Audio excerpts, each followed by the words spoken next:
He's not the only one in South Florida planning to hunker down here. Evan Donovan is live in our Tampa News Center with a look at how people in Miami and the Keys are preparing for all of the worst. Good morning.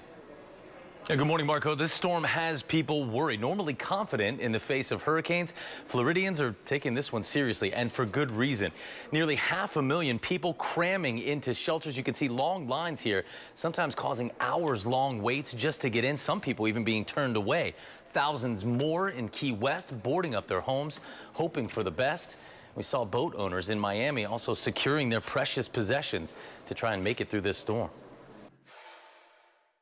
A lot of lashing, taking down the canvas, putting out 12, 14 dock lines. Just a scary, scary situation. Of course, some folks still trying to keep their sense of humor as they prepare. You can see some messages here on boarded up buildings in Key West, some lighthearted advice there. And Miami Hurricanes fan, not scared, standing right up to Irma. Let's take a look at this right here, a live webcam from Duval Street in Key West. Big party area. We've been watching it all morning. It is dead right outside Sloppy Joe's. That's pretty unusual for a Friday night into Saturday morning on the nightlife strip of that little island. Not even a single party goer out there. Talking to people around town here last night, they are not taking this lightly. Could be the devastation from Harvey that we saw recently, or the size and severity of this storm, but it's striking some fear in the hearts of people all over Florida. Yeah, everybody's been glued to their phones, glued to the alerts, waiting to see where this is exactly going to come. Evan, thank you. Thank you, Ed. Well, as you just saw, Hurricane Irma is sitting on Cuba's coast right now. And it's given us a scary preview of what it might look like when it comes here to Florida. Joining us now is Evan Donovan. Scary stuff as we see this footage start coming in. Yeah, it certainly is, Marco and Gail. And the New York Times reporting now that 20 people have now died as a result of Irma. It is very scary stuff. That doesn't even include one person who died in Broward County yesterday, getting ready to put his storm shutters on. And if the video you're about to see is any indication of what we can expect, we're in for a wild ride.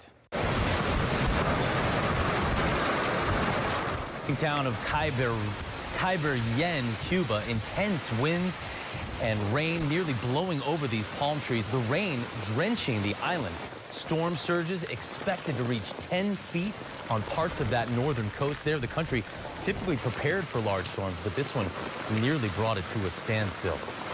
And a look at the effect on people. Check out this CNN reporter. Can't even put his jacket on. This is Patrick Oppman, a seasoned reporter. He says this blinding rain came up out of nowhere in just a few moments.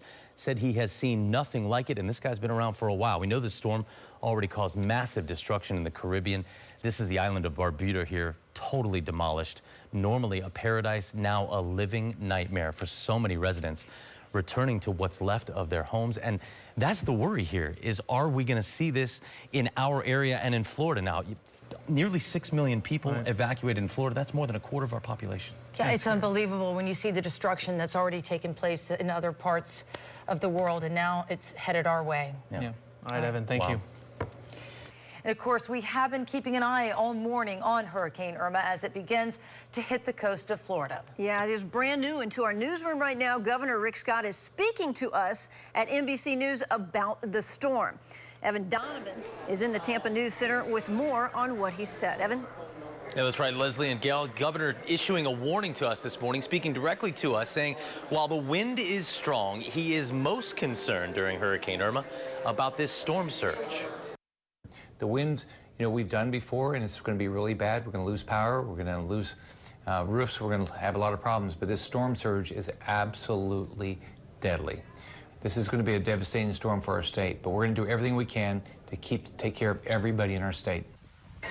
Now, that is brand new comments there from Governor Rick Scott. That was just this morning. We're already seeing these storm surges in Key West and in Miami. This is a look here at the coastline in Miami. You can see some video there. Really strong winds, obviously, and a lot of waves crashing up ashore.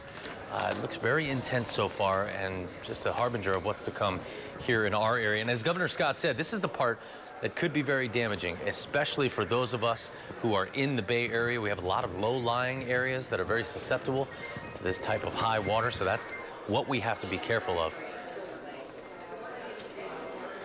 Evan, it's been nice to see the governor. I mean, all in the weeks leading up to this, or in the days leading up to this, he's been going from one city to one town to the next, and he's just really making sure that our state is prepared, and it seems like we are prepared. Yeah, I hope so. I mean, we obviously want to make sure that we get everyone the information that they need so that they can make the decisions to get out of their area, go to a local shelter, go somewhere else. And we hope now that we've done enough to get people into a place where they are safe and secure during these next few hours, these critical 24 to 36 hours where this storm is going to pass right over top of us. Hunker down in place, be safe, and hopefully we can all get through this together. All right, Evan, thank you so much. Now we need to find out what's going to happen over those next 2 hours. Well, now that the storm is past, dealing with the after effects is a major issue. In addition to the damage, more than 1 million people in our area have no power right now, and utility companies have just reported new outage numbers. So let's get those right now from Evan Donovan. He's in our Tampa News Center. Yeah, Gail, I've never seen anything like this before. The state emergency response team now says 62% of Florida has no power. That includes more than 1/3 of the 3 million people in the Tampa Bay area alone. Let's get you right to these updated numbers here. TECO is now reporting 328,000 people without power. Duke Energy, nearly 500,000, 467,000.